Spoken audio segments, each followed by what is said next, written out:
पाकिस्तान और अफगानिस्तान के बीच जारी तनाव और बॉर्डर बंद होने के बाद से अफगानिस्तान में अब दवाइयों की कमी हो सकती है, क्योंकि यहाँ लगभग 70% दवाइयाँ पाकिस्तान से आती थीं। अफगानिस्तान को अब ये मेडिसिन भारत, बांग्लादेश, ईरान, रूस और तुर्की से ज्यादा कीमतों पर इम्पोर्ट करनी पड़ रही है।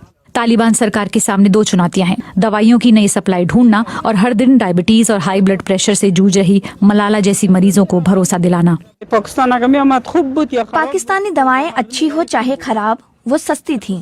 बॉर्डर बंद होने से कीमतें बहुत बढ़ गई हैं। अगर व्यापारी भारत और दूसरे देशों से दवाइयां इंपोर्ट। अब ये जो स्टोरी आप देख रहे हैं, ये बीबीसी की एक स्टोरी है अफगानिस्तान के ऊपर।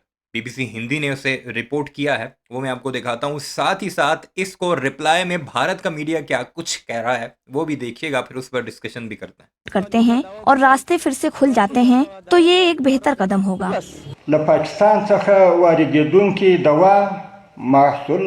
तालिबान सरकार ने व्यापारियों को पाकिस्तान के साथ हिसाब किताब निपटाकर दवाइयों का सारा इंपोर्ट रोकने का आदेश दिया है। बॉर्डर बंद होने के बाद से भारत से होने वाली सप्लाई में भी रुकावट आई है। मंसूर को कोलाइटिस है, उन्हें जिस दवाई की जरूरत है वो नहीं मिल पा रही है। मैंने करीब 10 फार्मेसी में जाकर देखा, लेकिन ये दवाई नहीं मिल रही। एक ऐसी खबर सामने आई है जिसने पूरी दुनिया का ध्यान खींचा है। एक तरफ युद्ध प्रतिबंध और राजनीतिक अलगाव से जूझता अफगानिस्तान और दूसरी तरफ भारत, जो बिना शोर मचाए मानवीय कूटनीति से दिल बिना शोर मचाए मीडिया पर बता रहे हैं, बिना शोर मचाए। और ये पीछे एम्बुलेंसों के आगे तस्वीरें खिंचवाई जा रही हैं जो 5 एम्बुलेंसेस दी थी एस जयशंकर ने मुत्तकी को जब वो विजिट करना गया था। इतनी बड़ी मदद कर रहे हैं भारतीय। कुछ दवाएं वगैरह जरूर भेज रहे हैं, लेकिन क्या करोड़ों की आबादी के लिए वो दवाएं काफ़ी होंगी? और कितना अरसा तुम अफगानिस्तान को एड दे पाओगे वो भी देखते हैं हम, क्योंकि इस वक्त जो मेन क्राइसिस है वो दवाएं ना पहुंचने का। दूसरा, अफगानिस्तान की जो मिनिस्ट्री है, हेल्थ मिनिस्ट्री, उसने बाकायदा तौर पर यह भी कहा है कि पाकिस्तान से जो दवाएं आती हैं वो ठीक नहीं है, वो 2 नंबर है। जाहिल के बच्चों, तुम्हारे सारे इलाज पाकिस्तान में होते हैं, सारी दवाएं तुम पाकिस्तान की खातिर है, 70% तक दवाएं पाकिस्तान से तुम्हें जाती रहीं। अब तुम नमक हरामी मजीद ये कर रहे हो कि उन्हीं दवाओं में से कीड़े निकाल रहे हो जिन्हें खा खा कर तुम बड़े हुए हो। जीत रहा भारत ने अफगानिस्तान को कैंसर की दवाएं, वैक्सीन और अत्याधुनिक सीटी स्कैनर भेज दिए हैं। केंद्रीय स्वास्थ्य मंत्री जेपी नड्डा ने सीधे अफगानिस्तान के स्वास्थ्य मंत्री से मुलाकात की और इस मदद से तालिबान सरकार भी झूम उठी है। दरअसल नई दिल्ली में केंद्रीय स्वास्थ्य मंत्री जेपी नड्डा और अफगानिस्तान के सार्वजनिक स्वास्थ्य मंत्री मौलवी नूर जलाली के बीच एक सार्थक और अहम बैठक हुई। इस बैठक का मुख्य एजेंडा था अफगानिस्तान को मानवीय सहायता, स्वास्थ्य सेवाओं को मजबूत करना और दवाओं और मेडिकल उपकरणों की दीर्घकालिक आपूर्ति। भारत ने साफ कर दिया कि अफगानिस्तान को दी जा रही सहायता सिर्फ प्रतीकात्मक नहीं बल्कि लंबे समय की प्रतिबद्धता है। अब भारत ने क्या क्या दिया ये जान लीजिए। भारत ने कैंसर की जीवन रक्षक दवाएं, जरूरी वैक्सीन, दवाओं और टीकों की बड़ी खेप और सबसे अहम 128 स्लाइस वाला हाईटेक सिटी स्कैनर। ये सिटी स्कैनर गंभीर बीमारियों की पहचान में मदद करेगा, अफगान अस्पतालों की क्षमता बढ़ाएगा, हजारों मरीजों की जान बचा सकता है। भारत मुश्किल वक्त में अफगानिस्तान की हर कदम पर मदद कर रहा है। ये ऐसी तस्वीरें हैं जिन्हें देखकर पाकिस्तान जल उठेगा। असीम मुनीर और पाकिस्तानी प्रधानमंत्री भारत और तालिबान की दोस्ती की ये तस्वीरें देखकर जल भुन जाएंगे। भारत ने एक बार फिर साबित कर दिखाया कि दोस्ती सत्ता से नहीं, इंसानियत से निभाई जाती है। तालिबान की अफगानिस्तान की आवाम रो रही है कि हमें दवाएं नहीं मिल रही, और भारत का मीडिया क्या कुछ कह रहा है वो सुने। आगे मैं आपको बीबीसी की बकिया स्टोरी भी सुनाता हूँ कि लोग क्या कुछ कहते हैं अफगानिस्तान की, कि भारत के वो बेशक जो मर्जी भेजे, हम तक तो वो पहुंच ही नहीं रही। और दूसरी अहम बात, कितनी दवाइयां तुम भेज पाओगे? क्या तुम 70% भेज पाओगे? क्या तुम इतनी एड दे दोगे पाकिस्तान की दुश्मनी में अफगानिस्तान को, कि पाकिस्तान के अगेंस्ट जो है वो टीटीपी की कार्रवाइयां करवाए? क्या तुम अस्पताल भी बना पाओगे इतना? क्या तुम वो वीजे भी दे दोगे अफगानियों को जो वो पेशावर आकर या पाकिस्तान के पंजाब में आकर इलाज करवाते थे, जिन पंजाबियों से उन्हें नफरत थी? दे सकते हो तो दे दो। के बाद भी भारत और अफगानिस्तान के रिश्ते न सिर्फ कायम हैं, बल्कि पहले से ज्यादा मजबूत दिख रहे हैं।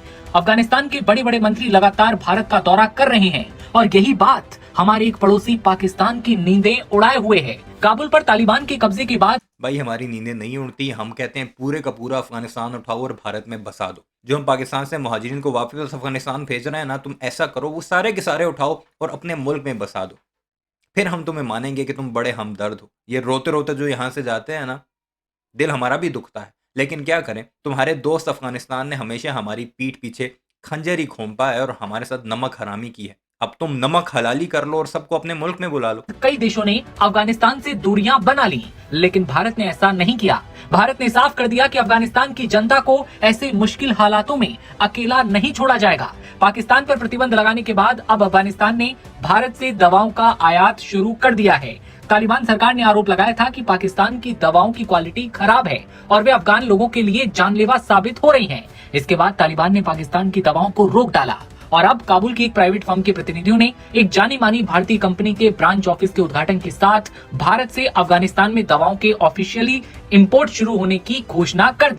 तस्वीर लगी हुई है भारत की, झंडा लगा हुआ है भारत का, नीचे लिखा हुआ है पंजाब, गल्ला मंडी पंजाब, उर्दू में लिखा हुआ है। ये अंदाजा लगाएं आप, ऐसी एड्स भेजी जाती हैं। प्रशासन इस कमी को घरेलू फार्मा कंपनियों के लिए प्रोडक्शन बढ़ाने के मौके के तौर पर देख रहा है, लेकिन एक्सपर्ट्स का कहना है कि अफगानिस्तान की फैक्ट्रियां कच्चे माल, बिजली और स्किल्ड स्टाफ की कमी से जूझ रही हैं और एक बड़ी समस्या भरोसे की भी है। जो दवाइयां दिख रही हैं वो अफगानिस्तान में बनी हैं। ये आइबुप्रोफेन पाकिस्तान में बनी है और ये वाली अफगानिस्तान में बनी है, लेकिन अफगानिस्तान में बनी दवाइयों के अवेलेबल होने के बावजूद ग्राहक पाकिस्तानी दवाइयां खरीदना चाहते हैं। लोगों को अफगानिस्तान में बनी दवाइयों पर भरोसा करने में समय लगेगा। अब आपको पता लगा क्यों इनके मंत्री शंत्री अफगानिस्तान के वजीर मीडिया पर आकर ये प्रोपेगेंडा करते हैं कि पाकिस्तानी दवाइयाँ 2 नंबर हैं, मुजरे सेहत हैं। क्योंकि अफगानिस्तान के लोग अफगानी दवाइयाँ लेते ही नहीं हैं। वो वेट करते हैं कि कहीं से पाकिस्तानी दवाई आ जाए, बेशक ब्लैक में ही उन्हें मिल जाए, महंगे दामों मिल जाए, लेकिन पाकिस्तान की दवाई का असर होता है उनके ऊपर। अब पता लगा है प्रोपेगेंडा क्यों किया जा रहा है भारत की तरफ से भी और अफगानिस्तान की तरफ से भी।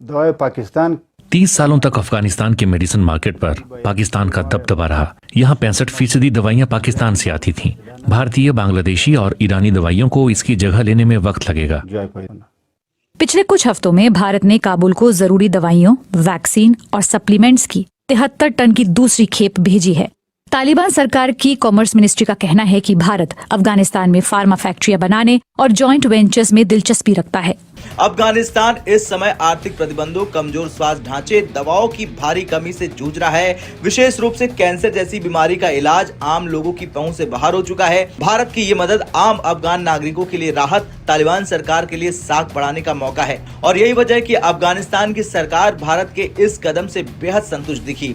भारत के विदेश मंत्रालय ने भी इस मुलाकात को खास बताया। MEA के प्रवक्ता रणदीप जायसवाल ने एक्स पर लिखा, अफगानिस्तान के सार्वजनिक स्वास्थ्य मंत्री मौलवी नूर जलाली का भारत की अपनी पहली आधिकारिक यात्रा पर हार्दिक स्वागत है। ये यात्रा अफगानिस्तान की स्वास्थ्य प्रणाली के लिए भारत के निरंतर समर्थन को दिखाती है। ये बयान साफ संकेत देता है कि भारत परिस्थितियां चाहे जैसी हो, मानवीय सहायता से पीछे नहीं हटेगा। बता दें, जलाली की भारत की पहली आधिकारिक यात्रा है। भारत अफगानिस्तान संवाद का एक नया अध्याय खुल गया है। इससे पहले भारत ने तालिबान को औपचारिक मान्यता नहीं दी थी, लेकिन जनता से जनता के रिश्ते, मानवीय सहायता को लगातार जारी रखा। जलाली की यात्रा अकेली नहीं है। पिछले कुछ महीनों में कई बड़े अफगान नेता भारत आ चुके हैं। अक्टूबर में अफगान विदेश मंत्री आमिर खान मुत्ताकी तालिबान के सत्ता में आने के बाद पहली बार भारत आए। मुत्ताकी ने कहा, भारत अफगानिस्तान संबंधों का भविष्य बहुत उज्जवल प्रतीत होता है। और फिर नवंबर में अफगानिस्तान के उद्योग और वाणिज्य मंत्री, बहुत उज्जवल प्रतीत है इनका आपस में संबंध, लेकिन रास्ता नहीं है,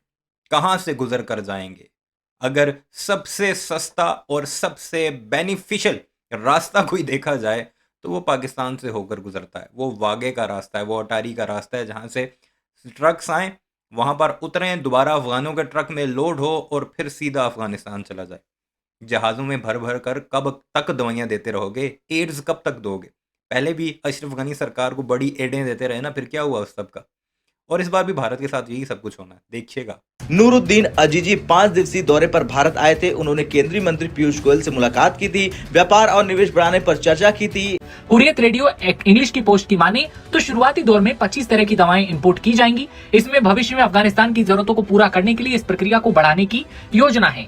दूसरी ओर अफगानिस्तान फार्मास्यूटिकल सर्विसेज यूनियन के सदस्यों ने पुष्टि की कि देश में फिलहाल 400 से ज्यादा कंपनियां दवाओं के इंपोर्ट में लगी हैं, जो हेल्थ स्टैंडर्ड के हिसाब से अच्छी क्वालिटी की दवाएं हासिल करने की ओर बढ़ रही हैं। बता दें कि भारत ने दवाएं और मेडिकल के क्षेत्र में अफगानिस्तान का बड़ा सहयोग किया है। हाल ही में मुत्ताकी जब भारत आए थे तो एस जयशंकर ने उन्हें कई सारी एम्बुलेंस की गाड़ियों की चाबियां जो हैं सौंपी थी। अक्टूबर में अफगानिस्तान के विदेश मंत्री आमिर खान मुत्ताकी जो है भारत आए थे। नवंबर में व्यापार मंत्री नूरुद्दीन अजीजी ने दिल्ली का दौरा किया और अब अफगानिस्तान के स्वास्थ्य मंत्री मौलवी नूर जलाल जलाली अगले हफ्ते भारत आने वाले हैं। लेकिन भारत और अफगानिस्तान की बढ़ती नजदीकियां सबसे ज्यादा अगर किसी को चुभ रही हैं तो वो पाकिस्तान है, जो भारत अफगानिस्तान की दोस्ती को कतई बर्दाश्त नहीं कर पा रहा। काबुल पर तालिबान के कब्जे के बाद भी भारत अफगानिस्तान के संबंधों में प्रगाढ़ता दिख रही है। तालिबान शासित इस्लामिक अमीरात सरकार के स्वास्थ्य मंत्री का जो दौरा है पाकिस्तान से दवाइयों के आयात पर प्रतिबंध लगाने के तुरंत बाद अब भारत से हो रहा है। दवा कम्बुत बैचवा जब हम देश में दवाइयों की कमी नहीं होने देंगे। कारोबारी ईरान और उज्बेकिस्तान के जरिए सप्लाई करने की कोशिश कर रहे हैं। अब पाकिस्तान ही इकलौता ऑप्शन नहीं है। अगर तहरीक ईरान आज तहरीक उज्बेकिस्तान शुरू शुदाले ट्रांजिट सिर्फ पाकिस्तान माना दायरे। हालांकि पड़ोसी देश मदद के लिए आगे आए हैं, लेकिन अफगान व्यापारियों के लिए वीजा मिलना अभी भी आसान नहीं है। ये सबसे मेन जो मुद्दा है ना वो ये है। एक तो व्यापारियों का यानी बिजनेसमैन का वीजा नहीं मिलेगा भारत जाने का उन्हें। दूसरा जो अस्पतालों के हालात हैं अफगानिस्तान में, जो मरीज क्रिटिकल हुआ जो सीधा तोरहम के थ्रू पाकिस्तान पहुंचाया जाता था, अब कौन से मुल्क लेकर जाओगे? ईरान लेकर जाओगे? वो तो सीधा गोलियां मारता है। आपने कुछ दिन पहले खबर सुनी होगी कि 10 बंदे बॉर्डर क्रॉस करने की कोशिश कर रहे थे और मारे गए। सीधी गोलियां मारी उन्होंने। पाकिस्तानी तो नहीं है कि मुस्लिम उम्मा की वजह से थोड़ा सा बर्दाश्त कर लें। भारत लेकर जाओगे अपने मरीज? कितने पैसों में लेकर जाओगे? क्या सस्ता होगा एयर टिकट और ये एयर ट्रैवलिंग जो है एयर एम्बुलेंस के जरिए? पाकिस्तान में तो तुम रक्षों पर बैठ के भी पहुंच जाते थे। भारत इस सारे मामले पर आपकी क्या राय है कमेंट सेक्शन में ज़रूर बताइएगा। चैनल को सब्सक्राइब नहीं किया तो ऐसे वीडियोस के लिए उसे भी ज़रूर सब्सक्राइब कीजिएगा।